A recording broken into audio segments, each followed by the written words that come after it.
Today we're talking about the new Viltrox 27mm f1.2.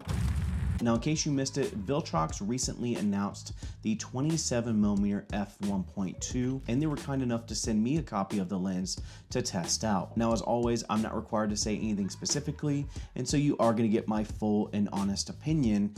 And on top of that, we are going to be doing a quick comparison and a side-by-side look at the brand new Sigma 23mm f1.4. And so while the Viltrox 27mm is the focal point for this video, we are going to see some quick side-by-side comparison between those two lenses as well. Now, with that being said, let's get into my thoughts on the Viltrox 27mm by talking about the overall image performance. Now, being that this is primarily offered for Fuji X mount, you are going to get a 40mm full frame equivalent. It sits nicely between 35mm and 50mm, and so it does give you something a little bit wider, but also something with a little bit more of a standard view when you do want to isolate your subject.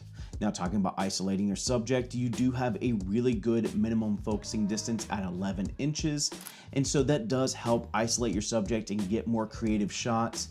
But on top of that, you're also getting an f1.2 aperture, and so you get some good shallow depth of field for isolation, but also some good low light performance as well. Now, quickly looking at some side-by-side comparison with the Sigma 23mm, both lenses are going to have some chromatic aberration, but it's not really going to be super noticeable. You are going to get some focus breathing, however, and the Sigma does inch out the Viltrox, in my opinion, just a little bit. But where the biggest difference between these two lenses is, in my opinion, again, is with autofocus performance. I felt like the Sigma had a lot more confidence when it came to autofocus, whereas the Viltrox did hunt a little bit, especially in lower lit scenarios. But beyond the side-by-side comparison, I'm actually really happy with the overall image performance of the Viltrox. And so let's go ahead and talk about the build of the lens as well. Now, this is being touted as a Pro Series lens from Viltrox. You're getting an all-metal design, you're getting a dust and splash proof lens,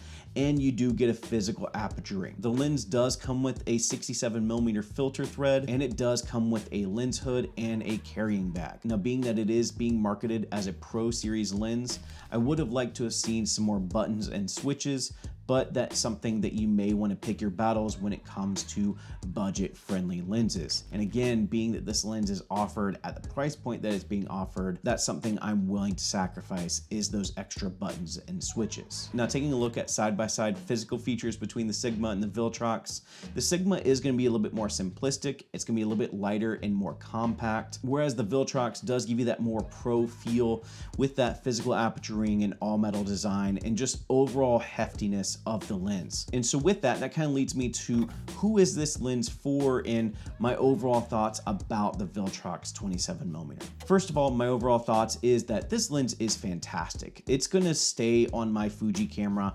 I'm really excited to continue shooting with this lens. It will definitely be my personal go-to lens when it comes to my Fuji cameras. Now, with that being said, if you are looking at faster autofocus, more reliable autofocus, and a more compact and lightweight design, I may look at the Sigma. But if you do want that more pro feel, that all metal design, the physical aperture ring, an extra 4mm in focal length, and a little bit more light gathering, then I would definitely check out and recommend the Viltrox 27mm f1.2. And so that's it for me. I hope you guys enjoyed the video. If you did enjoy the video, make sure to give it a like. And if you're digging the overall content from the channel, consider subscribing. If you do want to see my dedicated review of the Sigma 23mm f1.4, I'll leave that in the description below. As always, thank you for joining. Go and find your journey. Go embrace life. Peace.